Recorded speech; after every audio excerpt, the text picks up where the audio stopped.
دوستای عزیز و مهربونم، سحر هستم، راوی کانال داستان‌های عاشقانه با سحر.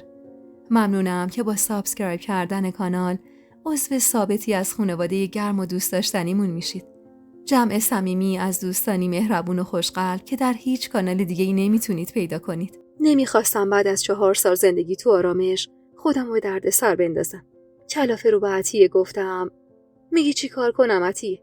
برگردم تو اون عمارت پیش مردی که حتی از نگاه کردم بهش حالم به هم میخوره. من خانو که میبینم باورم نمیشه اون چند سالو چطور با این مرد تونستم زندگی کنم. از ایستادن کنارش حالم بد میشه. وقتی یاد شبایی که باهاش بودم میافتم دلم میخواد بمیرم. خاک بر سرم که بچه بودم و فکر میکردم هرچی شوهرم گفت باید بگم چشم. عطیه شونه‌ای بالا انداخت و گفت خب میخواید چی کار کنید الان؟ میخواید جلوی خان در بیاید؟ اول بچه‌هاتون رو ازتون میگیره، بعد این خونه رو، بعدم زمینا و طلاهایی که بهتون داده رو. کمی فکر کردم و گفتم مگه میتونه زمینا رو ازم بگیره؟ بنچاق زمینا به نام منه. نمیدونم خانم، شاید بتونه. به هر حال حرفش برش داره. شاید بتونه با آشنا و پارتی بازی زمینا رو دوباره به نام خودش بزنه. حالا که اینجوری شد منم میدونم چی کار کنم. نمیذارم خان این مال و اموالی رو که بهم بخشیده رو ازم بگیره. عطیه با کنجکاوی گفت چی کار میکنید؟ فکری دارید؟ با تردید گفتم میتونم بهت اعتماد کنم؟ عطیه که انگار بهش برخورده بود کمی خودش رو جمع جور کرد و گفت بعد این همه سال خودتون باید جواب این سوالو بدید خانم جان. من که همیشه و همه جا هر کاری کردم برای منفعت شما بوده. دست روی دستش گذاشتم و به حالت دلجویی گفتم حالا ناراحت نشو، بهم حق بده. میدونی که شرایطم اصلا عادی نیست. راستش خیلی وقت بود این فکر تو سرم بود.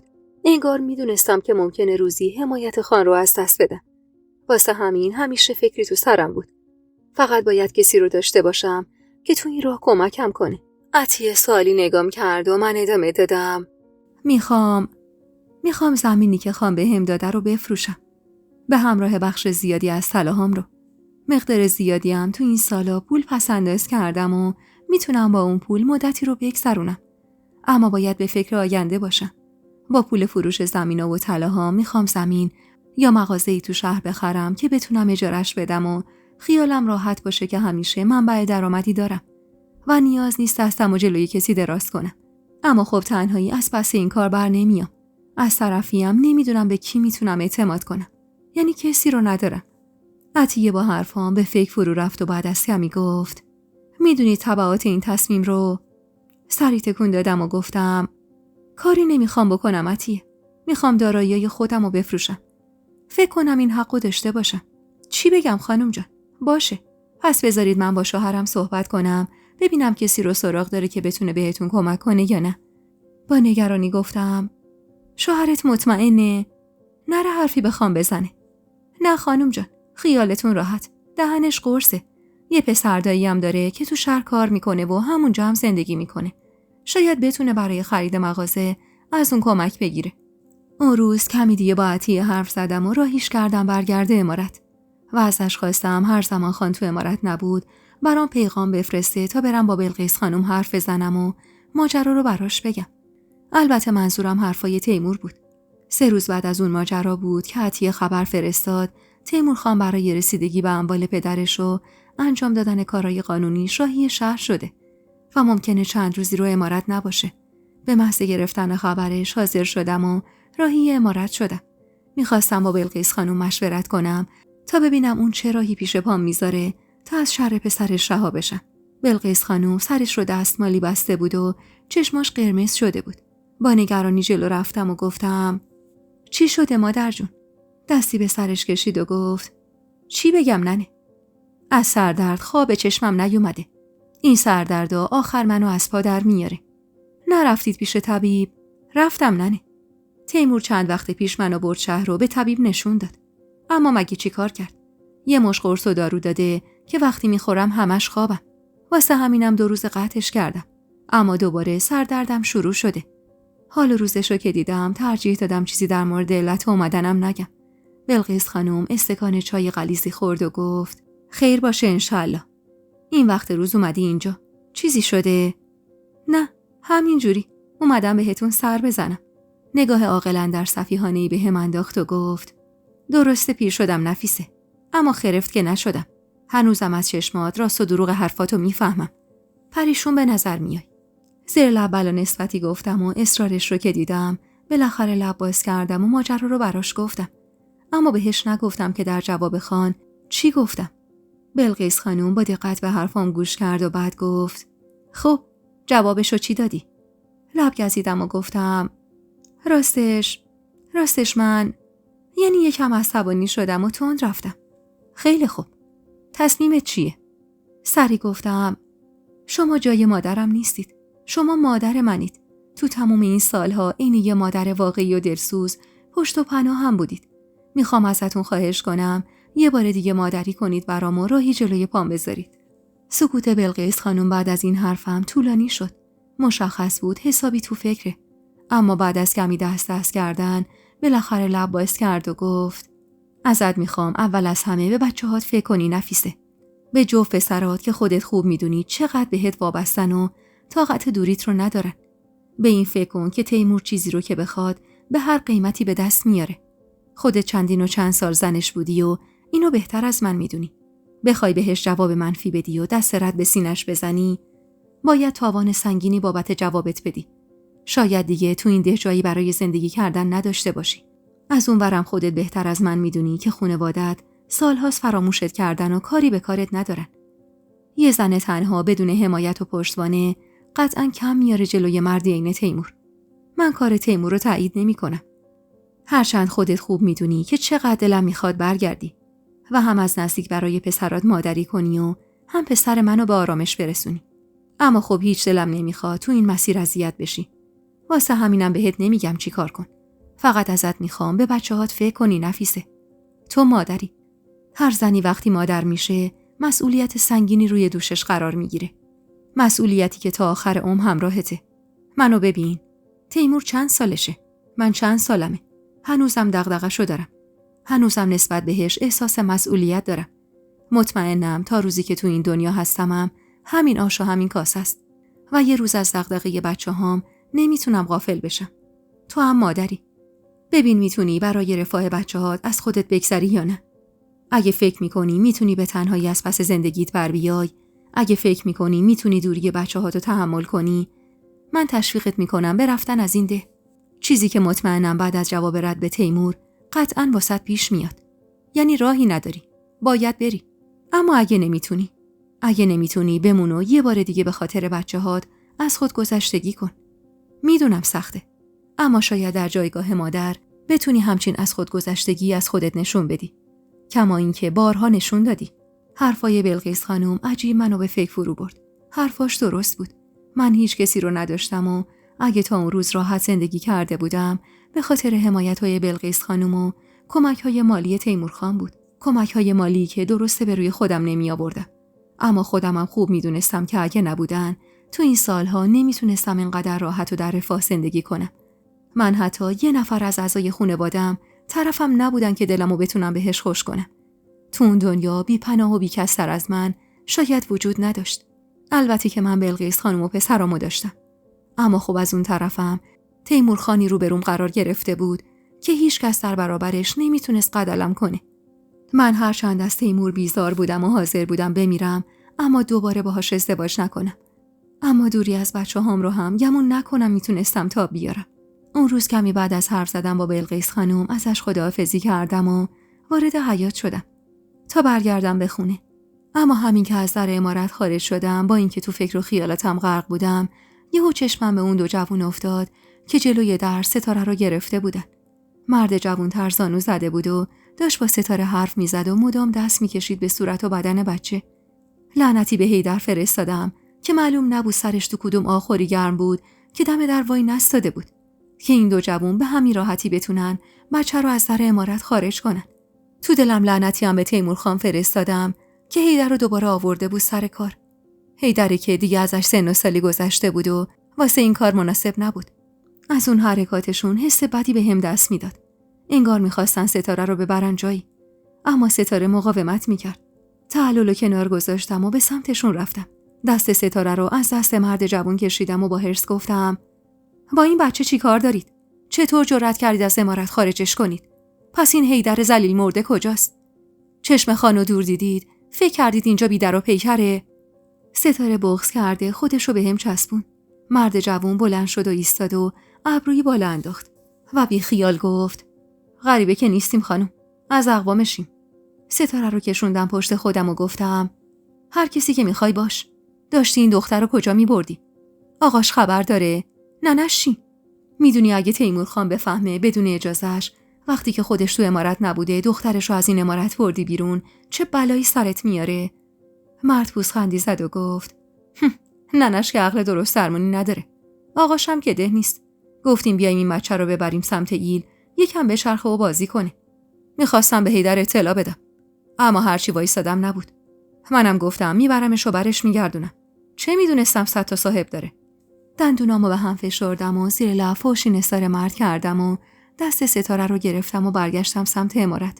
دلم میخواست جون بدی رو میگرفتم بابت بیخیالیش.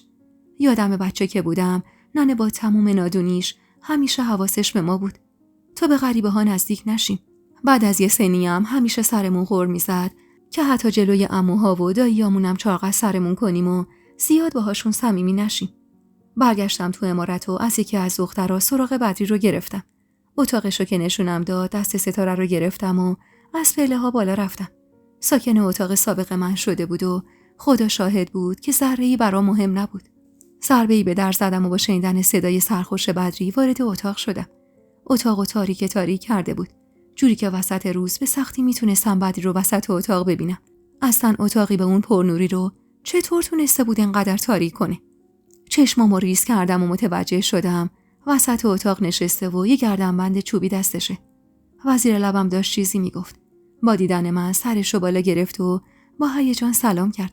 ستاره رو فرستادم داخل و گفتم: بدری، دست از این دیوونه بازیات بردار و حواستو بده به دخترت. من نرسیده بودم اون 2 تا جوونی که ادعا میکنن از قوم و خویشاتن دخترتو میبردن. میفهمی چی میگم؟ بدری اخ میکرد و ستاره رو کشون سمت خودش و گفت: اونا مراقبشن. هیچ کسی نمیتونه دختر منو اذیت کنه. با حرص پا به زمین کوبیدم و بی خیال حرف زدم با بدری شدم و خواستم برم سمت در اتاق که بدری چشماشو گرد کرد و گفت: مراقب تو هم هستن. خودشون گفتن. سری به نشونه ی افسوس تکون دادم و بیرون رفتم و با خودم گفتم یه روزی چه فکر و خیالایی در مورد این دختر میکردم. میگفتم حتمی خودشو به دیوونگی زده و وارد این امارت شده تا زندگی منو خراب کنه. اما حال و روزی که این داشت اصلا به آدمی نمیخورد که بخواد ادا در بیاره. نفسمو پرهرس بیرون دادم و رفتم دنبال عطیه بگردم. بعد از کمی پیداش کردم و دوباره در مورد ستاره بهش تذکر دادم و بعد برگشتم خونه. اما فکرم حسابی درگیر حرفای خانم بلقیس خانم بود. نمیخواستم به این راحتی تسلیم خان بشم. من هر چقدرم بچه‌هامو دوست داشتم اما نمیخواستم به این راحتی تسلیم خان بشم. واسه همینم رفتم دم در خونه سوسن خانم و خواستم گاری خبر کنه تا منو به ده خودمون ببره. میخواستم برم و بابت فروش زمین از چند نفری پرسجو کنم. چه برمیگشتم تو اون عمارت و چه بر نمیگشتم باید اون زمین رو میفروختم و با پولش جای دیگه ای رو میخریدم. جایی که دست خان بهش نرسه. گاری کمی دورتر از خونه پدری متوقف شد. چند بار به سرم زد برم و سراغی از خانواده‌ام بگیرم. تا میونه راه هم رفتم اما پشیمون شدم. با خودم گفتم وقتی اونا تو رو نخواستن تو چرا بری سر وقتشون و دوباره درد سر بندازی به زندگیت. واسه همین برگشتم برم در خونه ی همسایه.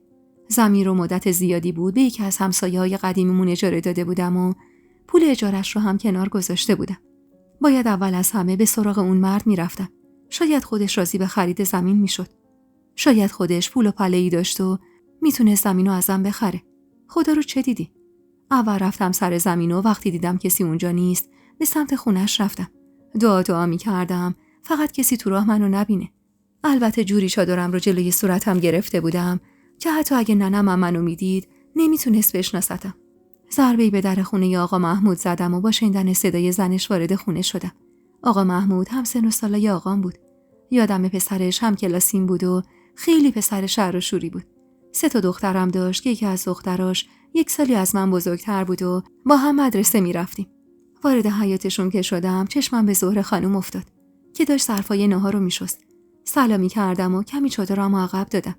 زهره خانم با دیدنم سریع از جا بلند شد و با همون دست خیس دست انداخت دور گردنم و محکم گونه‌هامو بوسید. خوش اومدی نفیسه جان. صفا آوردی. از این طرفا چیزی شده؟ کرایه زمین دیر و سود شده. به خدا قراره تا آخر سال ناهی دختر کوچیکم عروس شه. درگیر خرید 4 تا خنزل پنزل برا اون بودیم. واسه همینم یکم دستمون تنگ شده. تو حلال کن اگه دیر شده. نامحسوس صورت خیس شدم رو پاک کردم و به سختی مانع پرحرفی زهره خانم شدم و گفتم نه زهره خانم، اصلا موعد کرایه زمین نشده. شما نگران نباشید. من یه کار شخصی با آقا محمود داشتم. رفتم سر زمین نبودن، گفتم شاید خونه باشن. زهره خانم دستمو گرفت و گفت بیا عزیز جان. بشین تو نشیمن، من میرم پسرا رو صدا بزنم برم پی محمود آقا. کلافه وارد نشیمن شدم و نشستم. انگار هنوزم به خاطر زن سابق خان بودن ارج و قربی داشتم بین مردم. زهره خانم سینی چای رو گذاشت و نشست کنارم. اومدی به ننت سر بزنی؟ زن بیچاره بعد از اون داغی که دید دیگه سر پا نشد. حالا هم که این درد لاعلاج به جونش افتاده. با تعجب گفتم ننه من چه دردی؟ نفیسه خانم چشماشو گرد کرد و گفت خبر نداشتی؟ ای زبونم لال بشه. به خدا نمیدونستم خبر نداری. وگرنه لال میشدم و چیزی نمیگفتم. هول کرده گفتم تو رو خدا درست بگید ببینم چی شده. من چند سال ازشون خبری ندارم. یعنی باهاشون اصلا ارتباطی ندارم. خب چطور بهت بگم؟ ننت یه سالی هست زمین گیر شده. یه مدت مریض احوال بود. زرد و زار شده بود و کل تنش دونه های قرمز زده بود. هر بار یکی تجویزی میکرد براش اما افاقه نمیکرد. انواع و اقسام داروهای گیاهی رو خورد ولی حالش بهتر نشد. تمام بدنش ورم کرده بود، جوری که چشماش شده بود یه خط ریز. خلاصه که یه مدت گذشت تا بالاخره برادرت برد شهر پیش طبیب. رفتن پیش چندین و چند تا طبیب. 1 و 2 تا نه ها، چندین و چند تا اینکه بالاخره گفتم به درد لاعلاجی مبتلا شده. میگم بد دردیه ننه. درمونی هم نداره. خدا خودش بهش رحم کنه. منیژه سنی نداره. دیگه حرفاشو نمیشنیدم. گوشم انگار سنگین شده بود و چشمام داشت سیاهی میرفت. چهره ننه میومد تو ذهنم و تو دلم خودم رو لعنت میکردم که چرا تو اون سالها هیچ وقت نخواستم حداقل خود ننه رو تنها ببینم و باهاش حرف بزنم. من خودم مادر بودم و میدونستم که ننه هر چقدرم بد باشه بازم مادره و من باید تو این سالها حساب ننه رو از حساب خواهر و برادرام سوا میکردم. ننه سر مرگ همیرا نشون داد بچه‌هاشو دوست داره. اما بلد نیست دوست داشتنشو بهشون نشون بده و یه سری اخلاقای بدی هم که داره که اکثر اونا هم به خاطر محیطی بود که توش بزرگ شده بود و شایدم به خاطر تربیت اشتباه اون زمان بود. ولی در نهایت مادر بود و من نباید این همه سال ازش دوری میکردم. زهره خانم لیوان آب قندی به دستم داد و با نگرانی گفت نفیسه ننه خوبی؟ چه شد؟ ای خدا منو مرگ بده با این خبر دادنم. بیا اینو بخور که رنگ به صورت نداری. به سختی کمی آب قند خوردم و با صدای گرفته‌ای گفتم الان حالش چطوره؟ چی بگم والا؟ خیلی وقت ندیدمش. فرنگیسا اما چند روز قبل توی کوچه دیدم، سراغشو گرفتم. میگفت کماکان حال روز خوبی نداره. میگفت طبیبا کاری از دستشون ساخته نیست و ننتم روز به روز داره ضعیف‌تر میشه. خدا رحمت کنه ننه آقا محمود رو. اونم با همین درد فوت کرد. نگاه بدی به زهره خانم انداختم و با حرص گفتم دور از جون ننم. من میرم سری بهشون میزنم بعد برمیگردم. آقا محمود که اومد بگو اگه کاری نداره همینجا منتظرم بمونه. اصرارای زهره خانم رو برای موندن نشنیده گرفتم و با عجله به سمت خونه آقام رفتم. دلم اما عین سیر و سرکه میجوشید. از طرفی به خودم حق میدادم که تو اون سالها خبری از خانواده‌ام نگرفتم و از طرفی هم خودم رو سرزنش میکردم که چرا لااقل دورا دور از حالشون با خبر نمیشدم. جلوی در که رسیدم چند تا نفس عمیق کشیدم و ضربه‌ای به در زدم. آخه برعکس همیشه که در باز بود این سری در بسته بود. طولی نکشید که دختر جوونی در رو باز کرد. قیافش خیلی برام آشنا بود. اما اون انگار زودتر منو شناخت که با تعجب گفت نفیسه تویی؟ زیر لب سلامی کردم و سعی کردم به خاطر بیارم این دختر کیه؟ که گفت نشناختی منو؟ دختر خاله عفتم. 2 سالی هست زن احد شدم. منو یادت نمیاد؟ منظورش از احد برادر کوچیکترم بود. تازه شناختمش. حق داشتم نشناسمش. من حتی به مراسم عروسی برادرم هم دعوت نشده بودم. آخرین باری که دیده بودمش یه دختر 4-5 ساله بود. چهرش بی نهایت شبیه خاله عفت بود و خال گوشتی بزرگی روی گونش داشت. کمی خودم رو جمع و جور کردم و گفتم خوبی عزیزم؟ ببخشید که نشناختمت. بچه بودی وقتی دیدمت. اما تو چطور منو شناختی؟ خندید و گفت از بس فرنگی در موردت حرف زده تا دیدمت شناختمت. بیا تو. و دستمو گرفت و منو کشون داخل. حیاط خونه خلوت بود و خبری از شلوغی نوه ها نبود. روی تخت چوبی نشستم و با غصه سراغ ننه رو از زینب گرفتم. زینب آهی کشید و گفت پس خبر بهت رسید بالاخره. راستش حال روز خوبی نداره. بیشتر روز تو اتاق خوابه. انقدر درد داره که نایی واسه حرف زدن نداره. اگه ببینیش نمیشناسیش نفیسه. با بغض گفتم چرا به من خبر ندادید؟ قطره اشکی روی گونش نشست و گفت خودش اجازه نداد. نمیخواست تو با خبر بشی. خیلی بابت ظلمی که بهت کرده بود پشیمون بود. انقدر این مدت دلتنگت بود که هر روز اسم تو می آورد. چند باری هم فرنگیز خواست بیاد باهات حرف بزنه، اما قسمشون داد که چیزی بهت نگن. میگه ما تو روزای ناخوشی کنار نفیسه نبودیم و تنهاش گذاشتیم. بهتره اونم تو این روزا نیاد و غمی به غماش اضافه نشه. اش نشست روی گونم. زینب دستمو گرفت و با محبت گفت غصه نخور نفیسه. ایشالله حالش خوب میشه. به خدا تو رو ببینه حالش بهتر میشه. به جون خودم دیروز داشتم به احد میگفتم بریم نفیسه رو بیاریم. خاله نفیسه رو ببینه حالش بهتر میشه. منتها داداشت میگفت تو نمیای. میگفت اونقدر بهت بدی کردن که محاله بیای. حالا کی بهت گفته؟ چطور خبردار شدی؟ گفتم اومده بودم اینجا کار داشتم. یکی از همسایه‌ها بهم گفت. الان کجاست؟ میتونم ببینمش؟ زینب بلند شد و گفت حتما تو اتاق کوچیک است. عادت داره اونجا میخوابه. و خواست همراه هم بیاد که مانعش شدم و گفتم اگه میشه خودم تنها برم زینب جان. زینب لبخند محوی زد و با شی گفت. با قدمای لرزون وارد اتاق شدم. جسم نحیف و لاغری که روی تشک دراز کشیده بود هیچ شباهتی به ننه نداشت. با بهت و ناباوری نزدیکش شدم و دستی به دست چروکیدش کشیدم و آه از نهادم بلند شد. ننه تکونی به خودش داد و چشم باز کرد. با دیدن من اول مات و مبهوت نگام کرد و بعد نیمخیز شد و نشست. لباسش به تنش زار میزد و مشخص بود وزن زیادی از دست داده. دیگه نتونستم خودم رو کنترل کنم و محکم تو بغلش فرو رفتم و زدم زیر گریه. ننه با دستای بیجونش دستی به کمرم کشید و با صدای ضعیفی گفت بالاخره اومدی ننه؟ خوش اومدی. گریه چرا؟ به سختی از بغلش بیرون اومدم و گفتم خوبی ننه؟ چرا بهم خبر ندادید؟ چرا زودتر نگفتید بیام بهتون سر بزنم؟ ننه ذاتاً لاغر بود، اما حالا جوری لاغر شده بود که اگه جایی میدیدمش نمیشناختمش. ننه کمی خودشو جمع و جور کرد و گفت خبر چی رو بهت میدادم نفیسه؟ مگه چی شده؟ دست باچه گفتم هیچی ننه. میگم یعنی چرا دیگه رفتید و پشت سرتون رو هم نگاه نکردید؟ ننه رو گرفت ازم و با صدایی که غم ازش میبارید گفت روی اومدن نداشتم ننه. همون یه باریم که اومدیم بعد چند روز بلقیس خانم اومد دیدنم. هرچی دهنش بود بارم کرد بابت اتفاقی که اون روز بینمون افتاده بود. شرمنده شدم. از اینکه باعث درد و عذاب بچه خودم شدم شرمنده شدم. بعدش به پسرا گفتم حق ندارن مزاحم زندگیت بشن. گفتم ما که جز درد و بدبختی چیزی واسه این دختر نداشتیم. بذار حالا که تنها شده هر جور دلش میخواد زندگی کنه. بلقیس خانمم خیالم راحت کرد و گفت که اگرچه خان طلاقت داده اما هنوزم ازت حمایت میکنه و اجازه نمیده چشم غیری بهت بیفته. واسه همینم آقا تو برادرات کوتاه اومدن، وگرنه راضی نمیشدن تک و تنها تو اون خونه زندگی کنی. با غصه گفتم گذشته ها گذشته ننه. از این به بعد خودم بیشتر بهتون سر میزنم. آقام چطوره؟ خواهرها و برادرها کسی مشکلی نداره؟ خوبن ننه، همه خوبن. تو بگو از پسرات باید بزرگ شده باشن مگه نه؟ دوریشون اذیتت نمیکنه؟ لبخندی زدم و گفتم خوبن خدا رو شکر.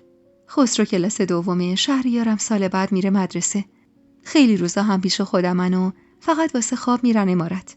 اون روز 1 ساعتی پیش ننه نشستم و باهاش حرف زدم. از حال روز خودم و بچه‌ها براش گفتم. اما حرفی از پیشنهاد خان نزدم. ننه هر چقدرم از گذشته پشیمون بود، بازم اگه میفهمید خان بهم پیشنهاد ازدواج داده، بهم فشار می آورد که قبول کنم. خوب میشناختمش. بعد از 1 ساعت به بهونه این که الان پسرا میان خونم و اگه نباشم نگران میشن، چادرم و سرم کردم تا قبل از رفتن سری به محمود آقا بزنم. موقع رفتن اما ننه دستمو گرفت و با التماس گفت: ننه، دورت بگردم. بازم بیا. باشه. آدمی که از فردای خودش خبر نداره. یهو دیدی شب خوابیدم و صبح پا نشدم. اخ می‌کردم و گفتم: اینجوری نگو ننه. میام. سعی میکنم حداقل یه روز در میون بیام. سری بعد با بلقیس خانم حرف میزنم تا اجازه یه پسرا رو از خان بگیره و با خودم میارمشون. و بعد از دادن این وعده به ننه خداحافظی کردم و راهی خونه آقا محمود شدم. وقتی رفتم خودش خونه بود. منو که دید به استقبالم اومد. خوش اومدید خانم جان. اگه کاری داشتید خبر میفرستادید، خودم میومدم خدمتتون. با تعارفش روی گلیم کف حیاط نشستم و گفتم: ازتون کمک میخوام آقا محمود. میخوام کمکم کنی زمینا رو بفروشم. مشتری براش سراغ دارید؟ آقا محمود با تعجب گفت: بفروشید؟ اونم زمینایی به این خوبی رو؟ چاه آب نزدیکشونه. هر کسی بدون اون زمینا رو گذاشتید واسه فروش، واسه خریدنش حاضر هر قیمتی بده. حالا بگید چرا میخواید بفروشیدش؟ مکسی کردم و گفتم: نیازی به این زمینا ندارم. میخوام بفروشم، زمین دیگه ای توی ده اربابی بخرم، کم کم شروع کنم به ساخت خونه. آقا محمود آهانی گفت و بعد از سکوتی کوتاه گفت: والا اون زمینای خیلی خوبیه. نزدیک آبادیه. آب داره. خاکش خیلی خوبه. خاک حاصلخیز و خوبی داره. طوری که هر سال من دست و دلم میلرزه که بخواید زمینو به کسی غیر از من اجاره بدید. اما هرگز فکر نمی‌کردم بخوای زمینا رو بفروشید. ماشاءالله خان اونقدر دارا هست که این زمین بین اموالش گمه. اما حالا که میخواید بفروشید حرفی نیست. بذارید من با پسر و دامادام حرف بزنم، ببینم اونا میتونن پولی جور کنن که خودشون زمینو بردارن یا نه. من چند ساله دارم روی این زمینا کار میکنم. دلم نمیاد بیفته دست غریبه. خبر داشتم اون زمینا محصول خوبی داره و آقا محمود از قبل همین زمینا تونسته سر و سامونی به زندگیش بده. هرچی که بود از جا بلند شدم و گفتم: پس خبر از شما.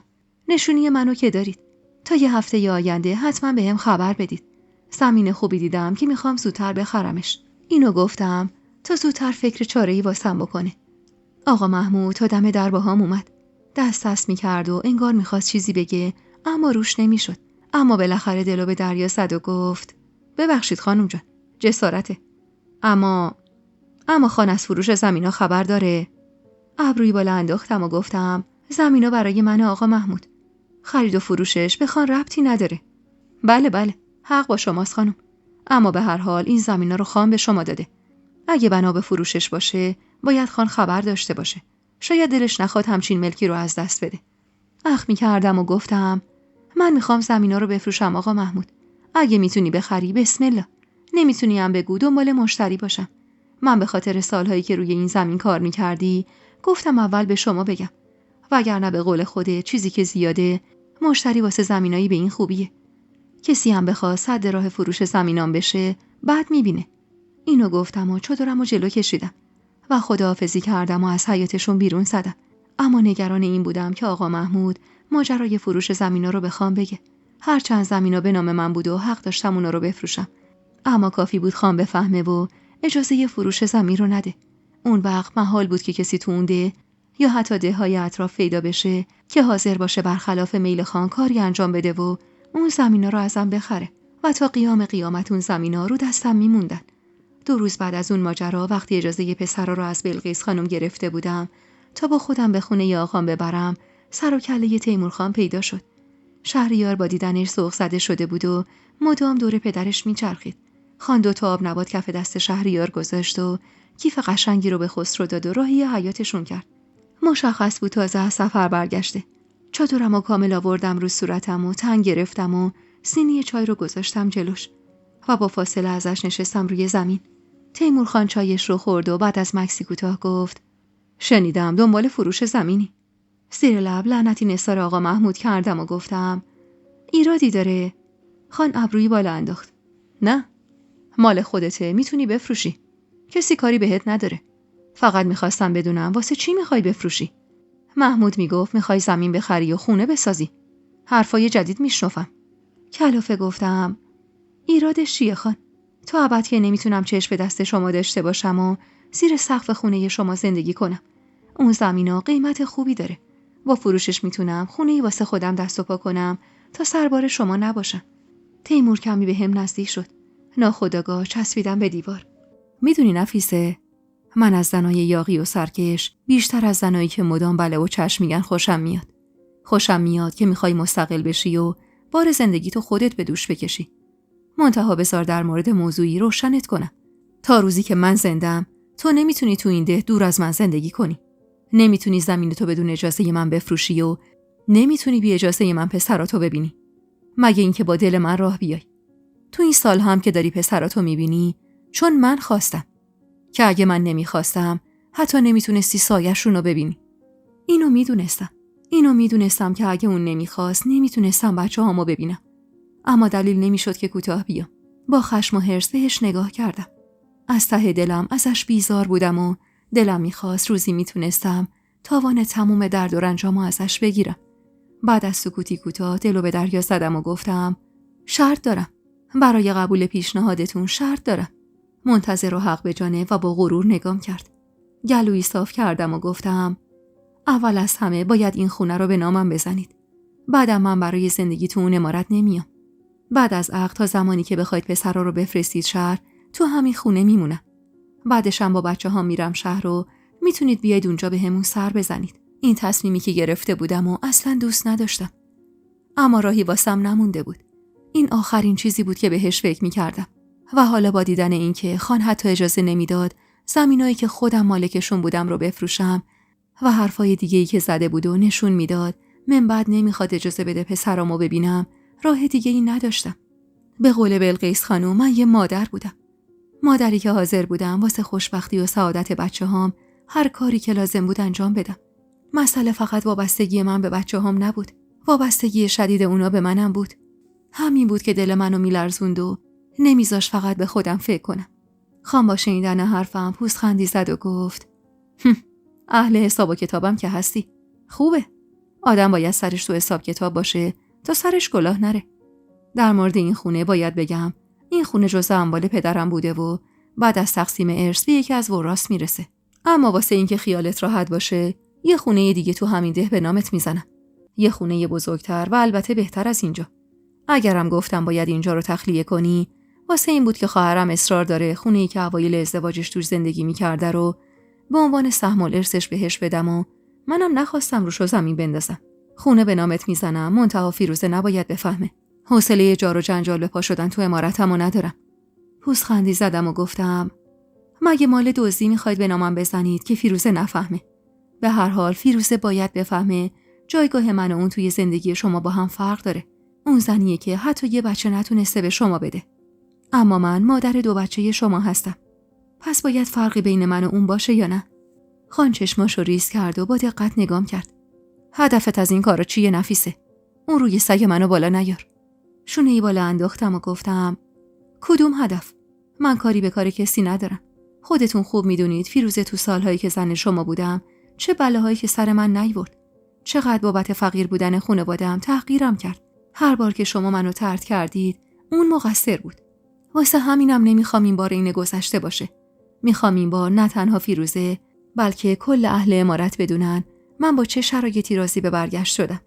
خان با اون نگاه وحشتناکش خیره شد به هم و گفت خودت خوب میدونی که من بدون به نام کردن خونه و حتی بدون بردنت به شهر میتونم برات گردونم تو اون عمارت. تو هم هیچ غلطی نمیتونی بکنی. خیلی خونسرد گفتم البته که میتونید. در این شکی نیست. منتها اون وقت من اون زنی نمیشم که شما انتظارشو دارید. و البته که قبلشم تلاشم رو میکنم تا از مردی که نمیتونه زنش رو، مادر 2 تا پسرش رو با عزت و احترام به خونش برگردونه فاصله بگیرم. خان چند دقیقه‌ای به فکر فرو رفت. انگار داشت سبک سنگین میکرد تا ببینه ارزش داره منو با این شرایط به زندگیش برگردونه یا نه. و در نهایت بعد از سکوتی طولانی گفت باید فکر کنم به تمام جوانب ماجرا. از ته دل میخواستم از تصمیمش منصرف بشه و اجازه بده زندگیمو بکنم. من به تنهایی و دیدن نصف و نیمه بچه‌هام راضی بودم. اما اشتباه میکردم. خان یا واقعا به قول خودش از من خوشش اومده بود یا سر لج افتاده بود و میخواست قدرت نمایی کنه و به چیزی که میخواد برسه و نمیذاشت تو این مسیر کسی مانعش بشه. اون روز پسرا رو برده بودم دیدن ننه با دیدنشون خیلی ذوق کرد. برخلاف تصورم آقام از دیدن پسرا خوشحال شد. هرچند خودم رو زیاد تحویل نگرفت، اما مشخص بود از دیدن پسرا خوشحاله. 2-3 ساعتی نشستیم و بعد بهونه درس خسرو رو آوردم و قول دادم بهشون بیشتر سر بزنم و برگشتم سمت ده. از دور که داشتیم به سمت خونه می رفتیم چشمم به خانه افتاد که داشت جلوی در خونه قدم می زد. دعا می کردم از تصمیمش منصرف شده باشه و منو به حال خودم رها کنه. پسرا رو فرستادم تو حیاط و رو به خان گفتم ببخشید خان، اما درست نیست مدام میای در خونه من. مردم چی میگن؟ سال هاست که همه میدونم من و شما متارکه کردیم. خان لبخندی زد و گفت به زودی میفهمن، دوباره عقد کردیم. برو تو، حرف دارم باهات. دستامو مشت کردم و دندونامو به هم فشردم و وارد خونه شدم. خسرو با دقت داشت نگامون میکرد. انگار براش عجیب بود بودن من و پدرش کنار هم. برای لحظه‌ای دلم به حال بچه‌هام سوخت. حقشون داشتن یه مادر نصف نیمه نبود. دلم لک زده بود یه شب تو بغلم بخوابن یا یه شب براشون لالایی بخونم تا خوابشون ببره، مثل اون قدیما که 20 شاری کنارشون بودم. با اشاره خان به سمت اتاق بزرگتر رفتم و گوشه‌ای نشستم. خان کنار تاقچه ایستاد و همونطور که داشت بازی بچه‌ها رو تماشا می‌کرد گفت قبوله. یه خونه به نامت میزنم و عقدت میکنم. بعدم میبرم تو اون خونه. فقط خونه‌ای که قراره ببرمه دیوار به دیوار عمارته. نمیخوام زیاد از عمارت هم دور باشی. با فیروزه هم خودم حرف میزنم و حساب کارو میدم دستش تا کاری به کارت نداشته باشه. کلافه از وضعیتی که واسم پیش اومده بود و مصمم بودن خان پوزخندی زدم و گفتم چقدرم که فیروزه خانوم به حرف شما گوش میده. به هر حال من دیگه اون نفیسه سابق نیستم.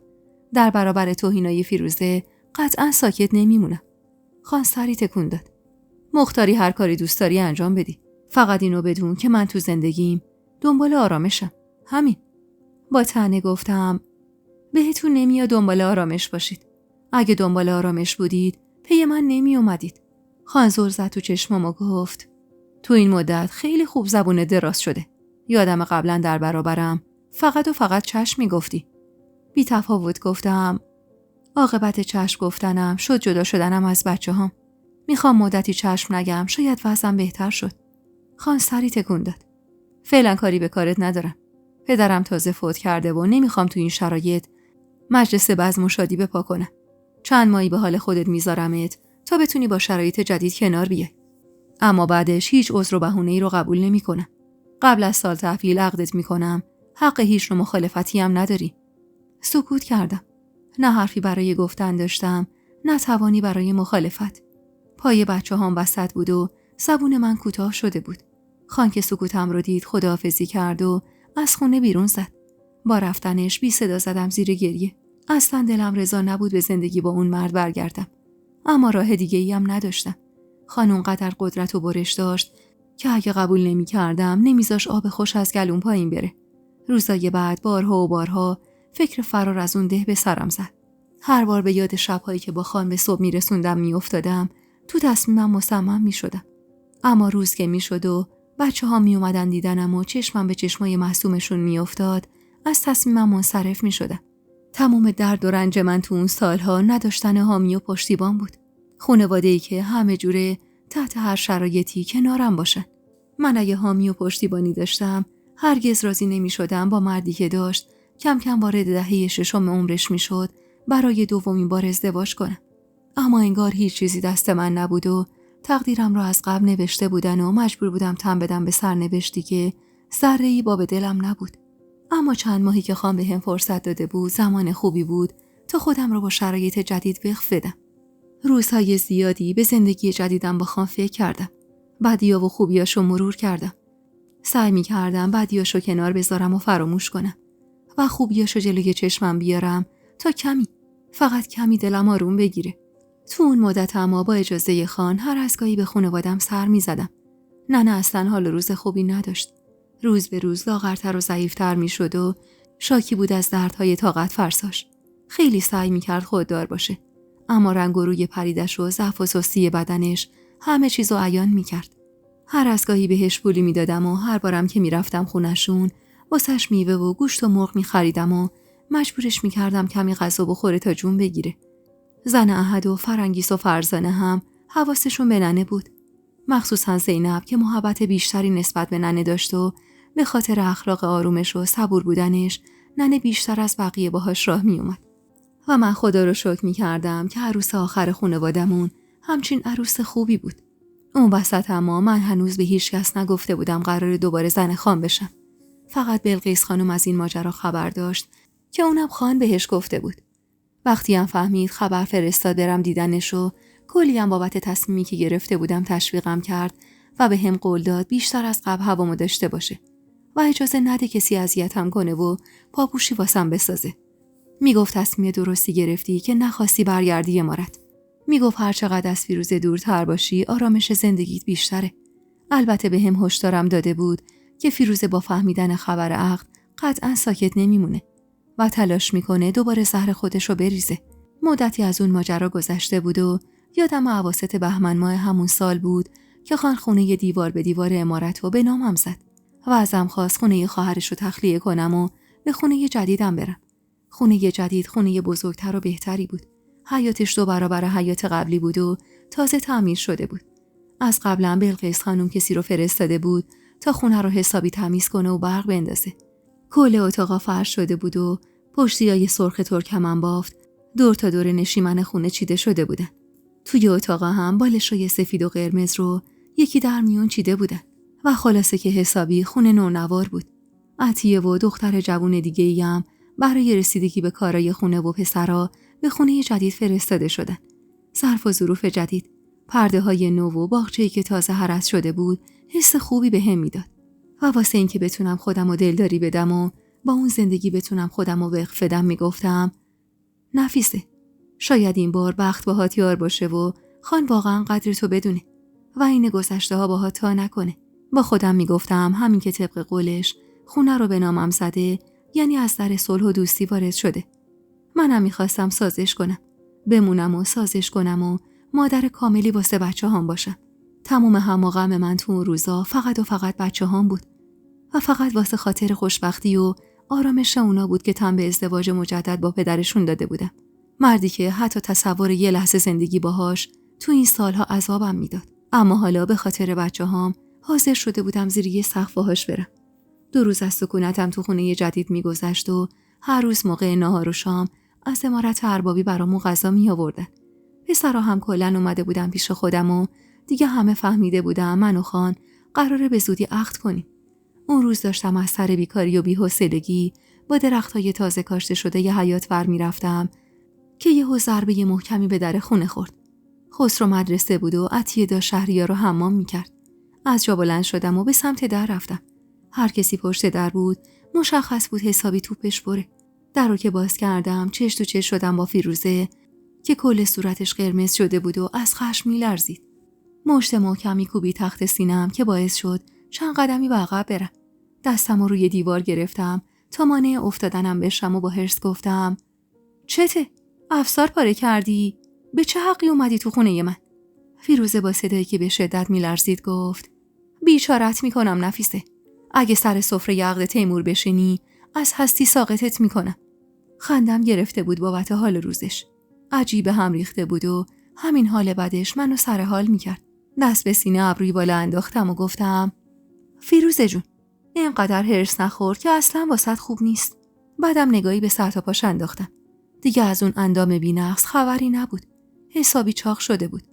نوشنوشی کردم و چون تو اون سالها کامل متوجه شده بودم که چقدر حواسش به هیکلش بود و بهش مینازید گفتم اگه به جای دسیسه چیدن واسه این و اون یکم بیشتر به خودت میرسیدی الان شوهرت هوس نمی‌کرد زن سابقه طرد شده‌ش رو عقد کنه. فیروزه خواست به سمتم حمله ور بشه که سری عقب رفتم و با جدیت گفتم به جون بچه هام قسم انگشتت به هم بخوره کاری میکنم که خان همین فردا صیغه طلاقت رو بخونه و بفرستتت خونه ی آقات. حواست باشه فیروزه، من دیگه اون نفیسه بدبخت و احمق گذشته نیستم. فیروزه انگار انتظار همچین برخوردی رو ازم نداشت. کمی خودش رو جمع و جور کرد و به سختی گفت بدبختت میکنم نفیسه. فقط بشین و نگاه کن که چی کارت میکنم. قبلا یه بار بهت ثابت کردم که میتونم چقدر وحشتناک باشم. تو بشین سر سفره عقد و بله بگو بعدش من میدونم و تو. اینو گفت و با عصبانیت بیرون رفت و در رو محکم به هم کوبید. نفس عمیقی کشیدم و برگشتم داخل. قلبم تون تون میزد و بابت چزوندن فیروزه هیجان عجیبی داشتم. اول قرار بود قبل از عید به عقد خان در بیام، اما بلقیس خانم اصرار داشت عید بگذره و بعد عقد کنیم. میگفت آقا قادرخان واسم تازه است. میگفت جلوی مردم خوبیت نداره این کارو کنیم. پس بهتره چند ماه دیگه بگذره، بعد مراسم جمع و جوری بگیرید تا همه بدونن که خان دوباره مادر خانزاده هاشو به عقد خودش در آورده. هرچند با نقل مکان من و برو بیای بلقیس خانم و همینطور خدمه امارت تقریبا همه اهل آبادی فهمیده بودن که من قرار دوباره زن خان بشم، اما بلقیس خانم اصرار داشت که حتما باید مراسم جمع و جور گرفته بشه. مخصوصا که من دفعه اول بدون مراسم به خونه خان رفته بودم و بلقیس خانم خیال میکرد من آرزوی داشتن یه مراسمو دارم. منم هرچند تو قید و بند این چیزا نبودم، اما بعدم نمیومد کمی خرج و دست خان بذارم و ارج و قرب خودمو بالا ببرم. خبر ازدواج مجددم به خان به گوش خانواده‌ام هم رسیده بود. نزدیکای سال نو بود و سرم گرم درسای خسرو بود که در خونه زده شد. عطیه از تو حیاط صدام کرد و خبر داد که خانواده‌ام برای دیدنم اومدن. هول زده بلند شدم و به سمت حیاط رفتم. ننه در حالی که فرنگیس و زینب زیر بغلشو گرفته بودن به همراه آقام و علی و احد و فرزانه تو حیاط بودن. پسر فرزانه و دختر فرنگیسم پشت سرشون بودن. تعارفشون کردم بیان داخل. هول کرده بودن، چون تا اون روز هیچ وقت کسی جز ننه و هر از گاهی هم فرنگیس کسی از خانواده‌ام به دیدنم نیومده بود. عطیه رو برای حاضر کردن وسایل پذیرایی فرستادم و خودم همه رو به سمت نشیمن دعوت کردم. ننه با همون حال خرابش نگاهی به اطراف انداخت و با شوق گفت مبارکت باشه ننه. عجب خونه ایه. الحق که دختر خودمی. خوب تونستی این موم خان رو تو مشتت بگیری. لبخند محوی زدم. ننه چه میدونست که چه غوغایی تو دل من به پا بود. چه میدونست که من فقط و فقط به خاطر بچه هام بود که راضی به این وصلت شده بودم. وگرنه تا 100 سال سیاه به این وصلت راضی نبودم. وصلتی که از روز اول نحس بود و نحسیش دامنم و تا همین امروز گرفته بود. اما خب ننه این چیزا رو نمیدید. اون فکر میکرد من با رضایت قلبیم وارد این زندگی شدم و به قول خودش این بار با این سیاستی که به خرج داده بودم و همین اول کاری یه خونه از خان گرفته بودم، پس دیگه اونو حسابی تو مشتم گرفته بودم. تعارف کردم بشینن.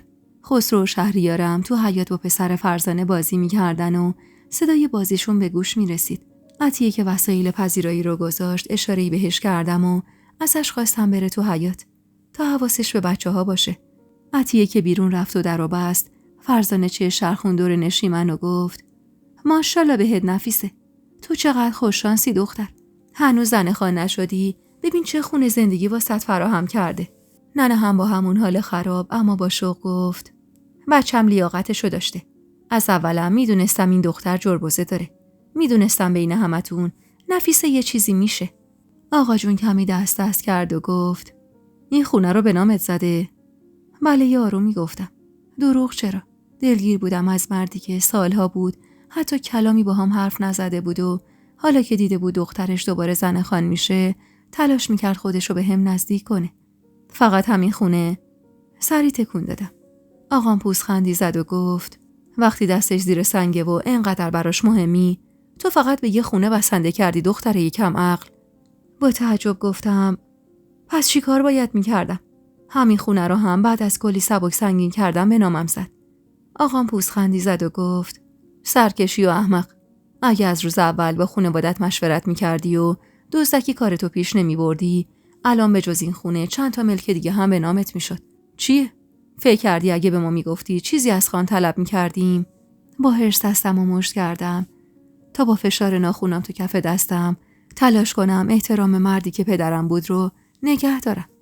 البته که فقط اسمش پدر بود و در عمل هیچ پدرانگی در حقم نکرده بود. آقام طلبکارانه رو گرفت ازم و گفت البته هنوزم دیر نشده. اگه یکم زرنگ باشی خیلی کارا میتونی بکنی. حالا که فهمیدی خان خاطر تو میخواد میتونی هر چیزی ازش بخوای. حرف آقام تموم نشده ننه شاکی گفت چی ازش بخواد مرد؟ همین خونه رو که به نامش زده بسشه. یادت نرفته که بهترین زمین ده خودمونم مال نفیس است. خان کم بزل و بخشش نکرده برای مادر و 2 پسرش. آقام سری تکون داد. شما زنا یه جو عقل ندارید که اگه داشتید وضع حال ما این نبود. خب زنی که یه احمق. وقتی میتونه بیشتر ازش بکنه چرا این کارو نکنه؟ این دختر مارموزتر از چیزیه که من و تو فکر میکنی. نفیسه، فکر نکن من به خاطر خودم حرفی میزنم. چون اگه زمین و خونه‌ای به نامت بشه چیزی به من نمیرسه. من هرچی میگم واسه خودته. خان که تا ابد زنده نمیمونه. 4 صباح دیگه که سرشو گذاشت زمین، فکر کردی زن اولشو قوم و خیشاش میذارن یه پاپاسی به تو و بچه‌هات برسه؟ تا به خودت بیای با سندسازی و آشناهایی که دارن مال و اموال خانو به نام خودشون میزنن و تو میمونی و 2 تا بچه بی پدر و این خونه بی ارزش. حالا که خان دوباره پا پیش گذاشته تو هم از فرصت استفاده کن. بگو یکی یه قوار زمین بزرگ به نام پسراش بزنه لااقل. اگه به نام تو نمیزنه به نام بچه‌هات که میتونه. اصلا وظیفشه که وقتی این همه مال و ملک داره لااقل به هر پسرش یه زمین بده. فرزانه سیبی برداشت و گفت آقا جون بعدم نمیگه ها. به هر حال هیچ کسی از آینده خبر نداره. بهتره تا فرصت هست واسه آینده بچه‌هات کاری بکنی. اگه به نام تو بزنه که چه بهتر. اگرم بهونه آورد بگو بزنه به نام بچه‌هات. غریبه که نیستن. جگرگوشه هاشن. بعد از تایید فرزانه همه بالا گرفت. هر کسی حرفی میزد و راهی پیشنهاد میداد تا خانو نرم کنم و راضیش کنم 2 قواره زمین به نام خودم یا پسرا بزنه. سرم داشت از درد منفجر میشد و واسه اینکه خیال همه رو راحت کنم با گفتن اینکه با خان حرف میزنم قائله رو ختم کردم و مشغول تعارف کردن چای شیرینی شدم. آقام که حرفشو زده بود از جا بلند شد و اشاره‌ای به بقیه کرد. پاشید بریم تا شب نشده به ده برسیم. دختر تو هم یکم عاقل باش با خان حرف بزن. چشمی گفتم و تا جلوی در بدرقشون کردم. چند بارم تا نوک زبونم اومد که از ننه بخوام چند روزی رو پیشم بمونه، اما پشیمون شدم. میترسیدم با موندنش درد سری برام درست کنه و چقدر دلم میسوخت که خانواده نادونی داشتم که حتی از موندنشون کنارم به خاطر رفتارای ناشایستشون واهمه داشتم. حرفای آقا جونم و حسابی منو به فکر فرو برده بود. خودمم میخواستم با بلقیس خانم حرف بزنم و ازش بخوام مراسم عقد بندازم بعد از سالگرد قادرخان. برای منی که بیزار بودم از تیمورخان یه روز دیرتر زنش شدن به دنیایی میارزید. اگه بلقیس خانم راضی میشد که مراسم رو بذاریم برای بعد از سالگرد، مدت زمان زیادی پیش رو میمون و میتونستم تو اون زمان کم کم خانو نرم کنم تا زمینی به نام بچه هم بزنه. برخلاف خانوادم من اصلا نمیخواستم اسمی از خودم بیارم که خیال کنه قصد سوء استفاده از موقعیتم رو دارم. چون واقعا هم همین بود. درسته که آقا جون با تمکاری این حرفو زده بود و بیشتر مد نظرش این بود که زمین به نام من بشه. اما با این حرفاش تلنگری به من زده بود که واسه بچه‌هام از خان طلب پشتوانه کنم. چند روزی بعد از اون ماجرا سری به بلقیس خانم زدم. شب گذشته بارون شدیدی اومده بود و حیاط عمارت اربابی حسابی گلی شده بود. چادرمو بالا کشیدم و به سمت اتاق بلقیس خانم رفتم. به عادت همیشگیش مشغول ذکر گفتم بود. با دیدن من لبخندی به پهنای صورت زد و گفت خوش اومدی دخترم. بیا بشین اینجا تا بگم چایی بیارن که بیرون خیلی سرده. کنارش نشستم و حالا احوالش رو پرسیدم. کمی از شیطنت پسر و درس نخوندن خسرو و خونه جدید گفتم و کم کم حرفو کشوندم به مراسم عقد. چهره مظلومی به خودم گرفتم و گفتم مادر جون، من دفعه اولی که به عقد تیمورخان در اومدم مادر قادرخان فوت کرده بودن و عمارت غرق غصه بود. اون موقع به خاطر شرایط مجبور شدید قبل سال اون خدا بیامرز عروس نو بیارید و من همیشه ته دلم با خودم میگفتم حتمی به خاطر اینکه تو روزای بعدی وارد این عمارت شدم زندگیم سر تا سر غم و غصه شد و سرانجامی نداشت. این بارم که اینطور. نه بار قبلی مراسمی داشتم و نه این بار میشه مراسمی گرفت. تازه قادرخان بین مردم خیلی محبوب بوده. هر کسی بشنوه که به سرش قبل از سالگردش داره عروس میاره حتما تعجب میکنه. میترسم حرف و حدیث پشت سرمون را بیفته. بلقیس خانم آهی کشید. خدا جفتشون رو رحمت کنه. حق با توه. تیمور داره عجله میکنه. چند باری هم بهش گفتم منتها حرف تو سرش نمیره. لعور چیدم و گفتم پس این بارم باید بدون مراسم پا به خونش بذارم. اونم زمانی که سیاه پوش پدرشه.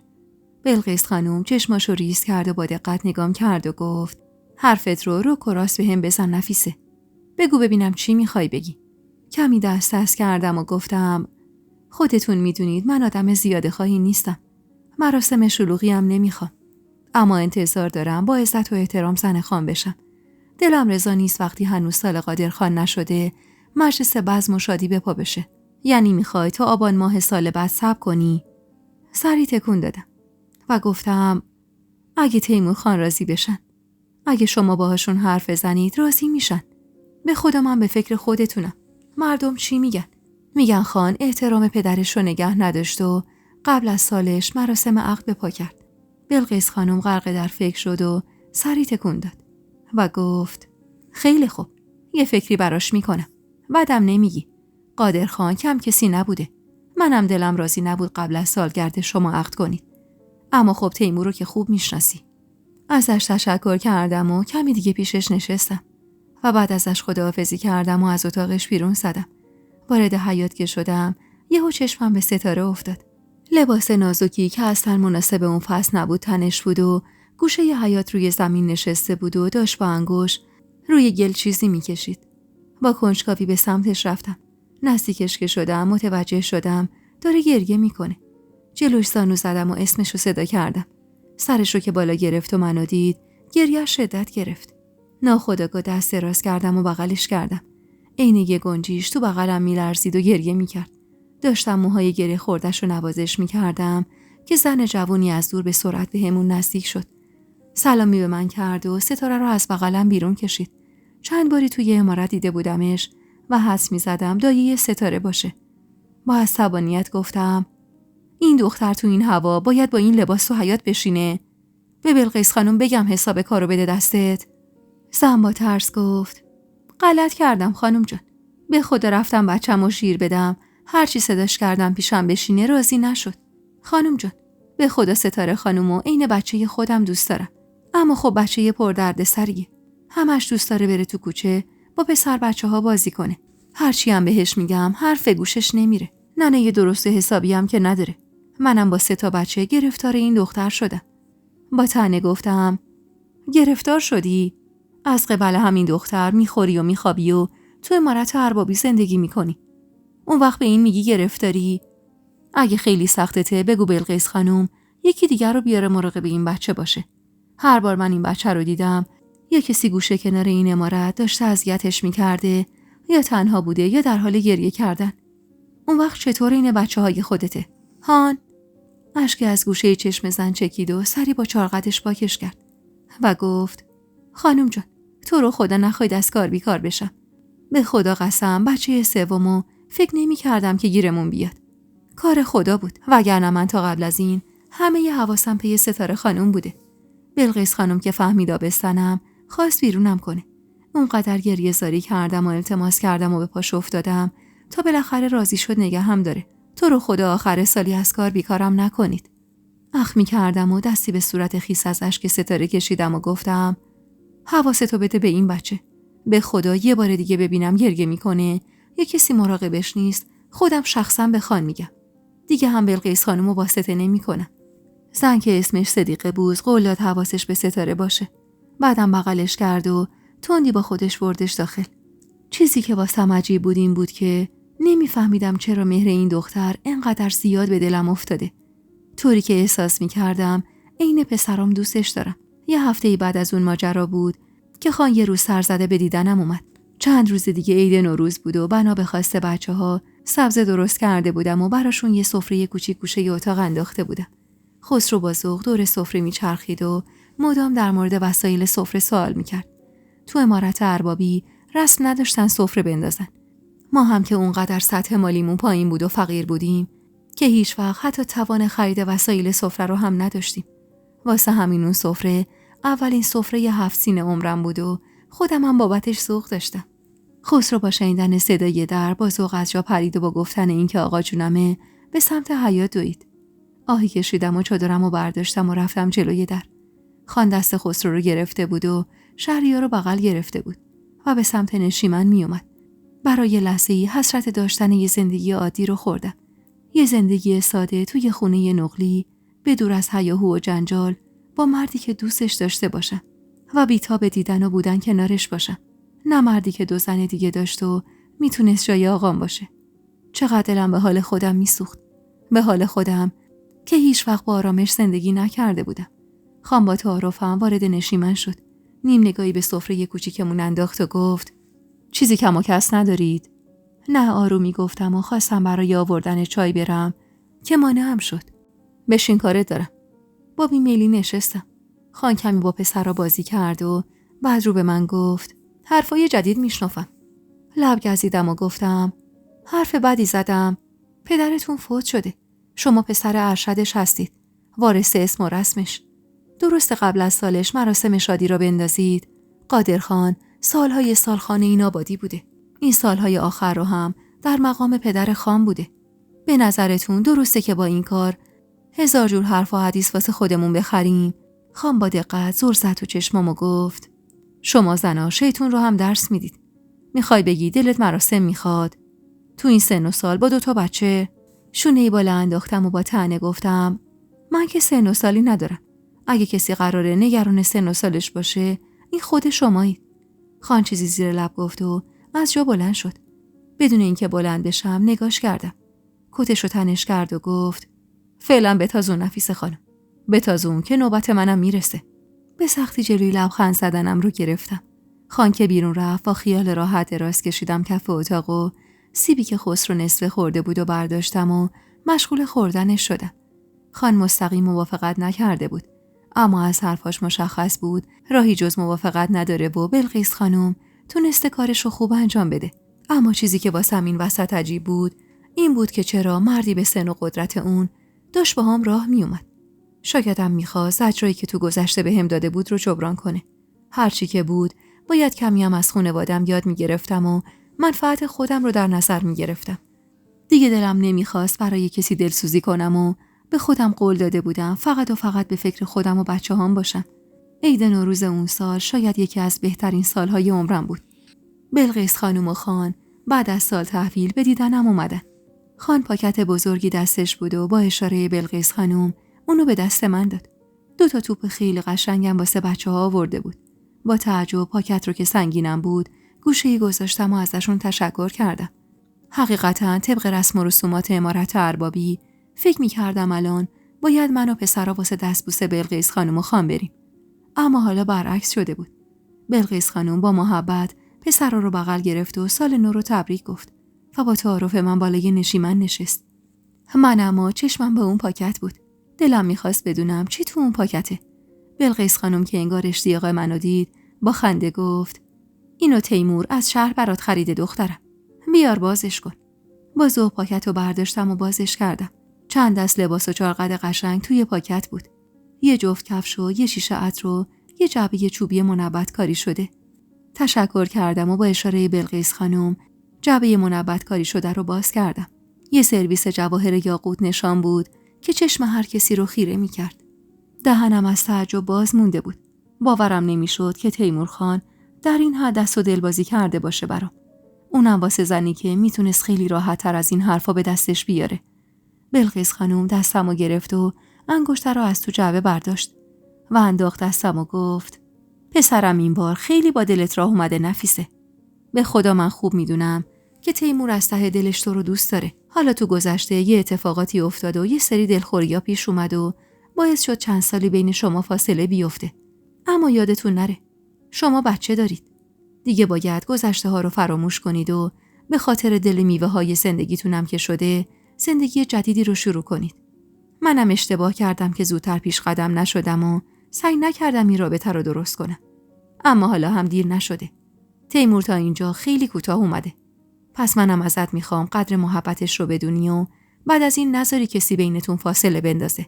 به خواست خودت هم عقد میندازیم واسه بعد از سالگرد قادرخان. اما بعدش دیگه هیچ بهونه‌ای رو قبول نمی‌کنم. میخوام تا زندم یه بار دیگه شما رو کنار هم ببینم. امروزم اومدیم اینجا تا بدونی شوهرت هنوزم رو حرفشه و واسه اینکه دلتو به دست بیاره و دلخوریای گذشته رو از بین ببره هر کاری لازم بوده انجام داده. لبخند کمجونی نشوندم روی لبامو زمزمه وار تشکر کردم. حرف کم کم کشیده شد به آینده پسرا و مدرسه رفتنشون. مشخص بود تیمور خان از فرستادن پسرا به شهر به کل پشیمون شده. به نظرم از اولم اینو گفته بود تا منو بترسونه و حالا که مطمئن شده بود من زنش میشم دیگه حرفی از رفتن نمیزد و بیشتر دلش میخواست پسرا درس بخونن و سری تو سر و در بیارن که از نظرش توی روستا هم همین کارو میتونستن بکنن. منم از فرصت استفاده کردم و بین حرفا ماجرای به نام زدن زمینا رو پیش کشیدم و واسه اینکه فکر نکنم قصد و غرضی دارم پای فیروزه رو هم کشیدم وسط و گفتم چند وقت قبل فیروزه اومده بود خونم. خان با تعجب نگام کرد. گلویی صاف کردم و ادامه دادم. تهدیدم کرد. گفت اگه سر سفره عقد با شما بشینم بیچارم میکنه. خان با غیظ گفت غلط میکنه. خودم حساب کارو میدم دستش. زیر چشمی نگاهی به بلقیس خانم که با نگرانی داشت نگاه میکرد انداختم و با صدای لرزونی گفتم والا که من نگران خودم نیستم خان. نگران پسرامون هستم. اگه روزی خدای نکرده من و شما نباشیم چی به سرشون میاد؟ فیروزه تو گذشته ثابت کرده واسه نابود کردن من دست به هر کاری میزنه. تیمور خان شما از خیلی کاراش خبر دارید و از خیلیاش بی خبرید. من اما میترسم با کینه‌ای که داره بلایی سر من و شما بیاره و بچه‌ها آواره بشن. فیروزه غلط کرده با 7 جد و آبادش. وقتی فرستادمش خونه آقاش حساب کار دستش میاد. با ملایمت گفتم من نمیخوام اون زن رو بیشتر از این با خودم دشمن کنم خان. میخوام این بار از در سیاست وارد بشم و باهاش سازش کنم. تجربه به هم نشون داده دشمنی با فیروزه فقط و فقط به ضرر خودمه. واسه همین فکر کردم یعنی به ذهنم رسید که چطور بگم. بلقیس خانم کلافه گفت حرفتو بزن دختر. چرا اینقدر دست میکنی؟ مکسی کردم و گفتم پسرامون ماشاءالله بزرگ شدن. نه فقط به خاطر تهدیدهای فیروزه بلکه به خاطر آینده خودشون. من گفتم که اگه بشه خان زمینی به نامشون بزنه. حرفمو زدم و نفس راحتی کشیدم. نیم نگاهی به خان انداختم که غرق در فکر بود و بعد از سکوتی طولانی گفت اموال من آخر سر مال پسرامه. مگه تو شکی داری تو این موضوع؟ سری گفتم نه اصلا. البته که نه. خود عمر با عزت به شما بده. انشاءالله سایتون تا ابد بالای سر بچه ها باشه. اما کی از آینده خبر داره تیمور خان؟ خودتون فیروزه رو میشناسید. پدرش کم آشنا نداره. از کجا معلوم زبونم لال بعد از 100 سال وقتی شما نبودید با کمک پدرش اموال شما رو به نام خودشون نزدن. به خدا من به فکر خودم نیستم. که اگه بودم طلب ملک برای خودم میکردم. من فقط به فکر بچه هم. نمیخوام فردا روز اسیر دست این قوم ظالم بشن. اینو گفتم و اشکی که بی اختیار گوشه چشمم نشسته بود رو با گوشه چارقدم پاک کردم و ادامه دادم خودتون میدونید من خانواده درست درمونی ندارم. نمیتونن ازم دفاع کنن، نمیتونن حقمو بگیرن. واسه همینم خیلی نگران آینده بچه‌ها هستم. خان که مشخص بود تحت تاثیر حرفای من قرار گرفته زیر لب گفت خودم یه فکری واسه این موضوع میکنم. مملکت اونقدر هم بی قانون نیست که کسی بتونه مال و ملک منو از بچه‌هام دریغ کنه. غصه‌شونو نخور. اونا قبل از هر چیز پسرای منن و قطعاً که من بیشتر از تو به فکرشون هستم. گفتم یعنی چیزی به نامشون میکنید؟ خان اخ میکرد و با جدیت گفت به نام که نه، اما ترتیبی میدم تا از لحاظ قانونی بعد از من فیروزه در حد حق و حقوق خودش بهش سهم برسه و باقیش بین بچه‌هام تقسیم بشه. واسه اینکه دلشو به دست بیارم گفتم خدا سایتون رو از سر ما کم نکنه خان. تا وقتی شما باشید که من نگرانی ندارم. خان که معلوم بود اصلا این جمله آخرم رو باور نکرده نیشخندی زد و چیزی نگفت. حس می کردم از حرفام دلخور شده. اما اصلا برام مهم نبود. تنها چیزی که واسه من مهم بود آینده بچه‌هام بود. بچه‌هایی که به خاطرشون حاضر شده بودم دوباره تن بدم به ازدواج با مردی که ازش متنفر بودم. بعد از اون ماجرا بلقیس خانم هر از گاهی بهم سر میزد. ضعیف و کم‌بنیه شده بود، اما هنوزم با صلابت بود و واسه من عزیز و حرف و نصیحتش رو هم همیشه با دل و جون گوش می‌کردم. عطیه میگفت فیروزه دعوای بدی با خان بپا کرده. گویا فهمیده بود که خان اون خونه رو به نام من زده و به سیم آخر زده بود. صدای داد و فریادش تا حیاط خونه من می اومد و برام عجیب بود که چرا خودش دیگه سراغم نیومده بود. عطیه میگفت کل وسایل اتاقش رو بیرون ریخته و داد و فریاد میکرده و به من و بچه‌هام فحش میداده. هیچ کسی هم حریفش نمیشده. تا بالاخره خان برمیگرده عمارت و در برابر داد و فریادای فیروزه بازوشو میگیره و پرتش میکنه وسط حیاط. بعدم بهش میگه حق نداری تو عمارت من صداتو بالا ببری. تا وقتی که با ازدواج مجدد من مشکل داریم میتونی برگردی خونه ی آقاتو، هر وقت سر عقل اومدی برگردی. اگرم سر عقل نیومدی همونجا بمون تا موهات رنگ دندونات سفید بشه. من اما به عنوان هووش اصلا خوشحال نبودم از این موضوع. و به عنوان یه زن دلم برای زن نازایی که حالا دیگه حمایت شوهرش رو هم نداشت میسوخت. البته نه برای شخص فیروزه. فقط برای زنی که تاوان نقصش رو میداد. یادم یه همسایه داشتیم که بچه دار نمیشد. شوهرش رفته بود و 2 زن دیگه گرفته بود و وقتی اونا هم بچه دار نشده بودن تازه قبول کرده بود که عیب از خودشه. هر 3 زنش به پای عیبش سوختن و هیچ وقت نتونستن مادر بشن. دلم برای زنایی که این همه ظلم میدیدن و سکوت میکردن میسوخت. قطعاً اگه جای خانم فیروزه عوض میشد، فیروزه هیچ وقت نمیتونست با کسی دیگه ازدواج کنه و طعم مادر شدن رو بچشه. اما خان چون مرد بود این حقو داشت که به هر بهایی پدر بشه. حتی اگه بهای اون شکستن دل شریک زندگیش باشه. اما یه زن اگه مشکل از شوهرش بود، حتی اجازه طلاق و ازدواج مجددا به این راحتی یا نداشت. روزها از پی هم میگذشت و من سرم گرم زندگی خودم و بچه‌هام بود.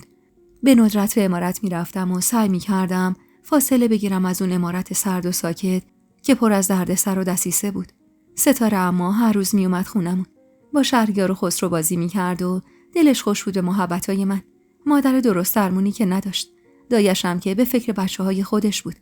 بلقیس خانومم توان نگهداری از بچه رو نداشت. واسه همین وقتی بهش گفتم ستاره دوست داره با بچه‌ها بازی کنه، به دایش سپرد که هر روز بعد از نهار ستاره رو بیاره خونه ما و شب موقع خواب برش گردونه عمارت. دختر داشتم واسه من حس و حال تازه‌ای داشت. عاشق این بودم که موهای ستاره رو شونه بزنم و ببافم. لباسای قشنگ تنش کنم و واسه شعر بخونم.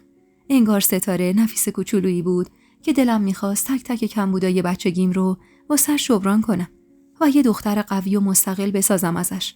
گاهی کنارم میشست و به گلدوزی کردنم نگاه میکرد و گاهی هم به تقلید از من نخود لوبیا پاک میکرد و گاهی هم ماتیک منو به لباش میزد و با این کاراش خنده به لبم می آورد. دلم میخواست بتونم یه بار دیگه بچه دار بشم و این بار صاحب یه دختر بشم. اما همین که اصلا دیگه دلم نمیخواست از تیمور بچه دار بشم، همین که با اون حرفایی که طبیب زده بود بعید میدونستم که بتونم بار دیگه مادر بشم. واسه همین سعی میکردم ستاره رو عین دختر خودم بزرگ کنم. ستاره هم از بودن کنار من راضی بود. حالش خوب بود و آب زیر پوستش افتاده بود. همیشه لباساش مرتب بود و موهاشونه زده بود. آخه من که کار خاصی تو خونه نداشتم. واسه همینم بیشتر وقتمو با ستاره میگذروندم. یادم خرداد ماه بود و شنیده بودم دور گرد همیشگی ده اول ده بساط کرده. بچه‌ها رو به عطیه سپردم و خواستم سری به بساطش بزنم که ستاره چادرمو گرفت و با خواهش و التماس ازم خواست اونو هم با خودم ببرم. منم که طاقت دیدن اشک و التماسشو نداشتم، راضی شدم که ببرمش. دستشو گرفته بودم و داشتم به شعری که برام میخوند گوش میکردم که از سر پیش همون 2 جوونی که چند باری تو عمارت اطراف ستاره دیده بودمشون پیداشون شد. ستاره با دیدنشون سری بهم چسبید. مشخص بود ازشون میترسه. خم شدم و بغلش کردم و خودمو کشیدم سمت دیوار. ستاره دست دور گردنم حلقه کرد و پشتشو به اون 2 جوون کرد. هر دو اما با دیدنم صد راه هم شدن. کمی خودمو عقب کشیدم و با عصبانیت گفتم برید کنار. مرد جوون‌تر که میدونستم اسمش مرتضاست نیشخندی زد و گفت کاری نداریم خانم. میخوایم حال ستاره رو بپرسیم. خیلی وقت خبری ازش نداریم. ستاره با صدای بلندی زد زیر گریه. انگار ترسیده بود ازشون. قلبم تون تون میزد و بدنم میلرزید. به سختی خودم رو جمع و جور کردم و گفتم گورتون رو گم کنید وگرنه جیغ میکشم، همه رو میریزم سرتون. انگار نمیدونید من کیم. مرد دومی پوزخندی زد و همونطور که خیره بود به منی که چادر از سرم افتاده بود دست رفیقش رو گرفت و کشیدش کنار و گفت بریم مرتضی، وسط ده شر درست نکن. لحظه آخرم و موقعی که داشتن از کنارم رد میشدن حس کردم مرتضی دست کشید پشت کمر ستاره. لرز بدی به جونم افتاد. تازه فهمیده بودم بی دلیل از این 2 نفر بدم نمی اومده. قلبم تون تون میزد و حتی دیگه توان نداشتم یه قدم بردارم. ستاره رو زمین گذاشتم و رو به روش زانو زدم و به نگرانی گفتم ستاره جون عزیزم چرا ازشون میترسی؟ ستاره خیره شد به مسیر رفتنشون و با گریه گفت اذیتم میکنن. نفس عمیقی کشیدم و گفتم چطور اذیتت میکنن عزیزم؟ به من میگی؟ کتکت میزنن؟ سرشو به نشونه بله تکون داد. لب گزیدم و چند تا نفس عمیق کشیدم و سعی کردم به خودم مسلط باشم. بعدم ستاره رو بغل گرفتم و برگشتم خونه. چون نه دیگه دل و دماغی واسه رفتن داشتم، نه جونی تو تنم. باید توی ماجرا رو در می آوردم تا بفهمم این 2 نفر با این بچه چی کار کردن که به این شدت ازشون میترسه. اصلا چطور تو عمارت تونسته بودن همچین خبط و خطایی کنن؟ پس اون حیدر گور به گور شده اونجا چه غلطی میکرده که اینا هر کاری دوست داشتن انجام دادن و این بچه رو اینطور ترسوندن؟ عطیه با دیدن ما هول کرده جلو اومد و ستاره رو از بغلم گرفت. خدا مرگم بده خانم، چی شده؟ رنگ به صورت ندارید. ستاره چرا گریه میکنه؟ اشاره کردم تا ستاره رو ببره داخل و خودم پشت سرش رفتم تو اتاق. تو سرم 1000 جور فکر و خیال بود.